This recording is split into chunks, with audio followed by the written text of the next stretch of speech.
To thread the Ultrafeed using a cone of thread, start by running the thread through the top of the thread stand arm.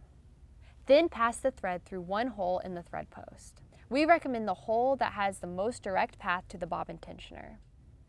If you're sewing with a thread spool, this thread post is where you will place your spool.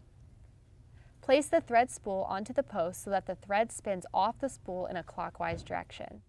Otherwise, there's a risk of unscrewing the thread post if the thread spins counterclockwise. So whether you're using a cone of thread or a spool, the threading path will be the same from this point on. Pass the thread through the pigtail of the bobbin tensioner.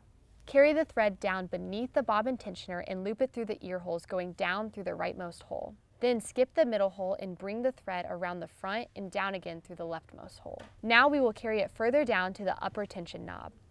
Make sure the foot is raised at this point so that the disc in the tensioner will be open, allowing the thread to pass through. Loop the thread down and around the tensioner, being careful to catch the hooked spring end with the thread as you come around. To make sure the thread gets trapped in the hook of the tension assembly, grab onto the thread path at the spool post and apply tension so that the thread is taut. When you pull your free thread end up, it will snap into place in the tension assembly hook. Next, pass the thread through the take-up arm from right to left, and then under the end cover. Make sure that the thread goes behind the small metal pip when you do so. Lastly, pass the thread through the needle bar thread guide hole, down through the needle eye from left to right, and then down through the cutout in the presser foot. At this point, you are ready to pick up the bobbin thread. Hold the needle thread loosely to the right.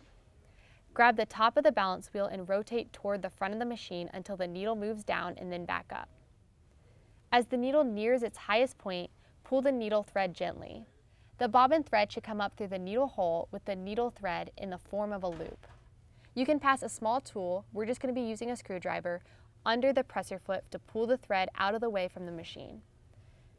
If your thread didn't come up with this movement, check to make sure that you have about 5 to 6 inches of loose bobbin thread and then repeat these steps. Now you're ready to sew. Here's a wider view of the path that the thread will take.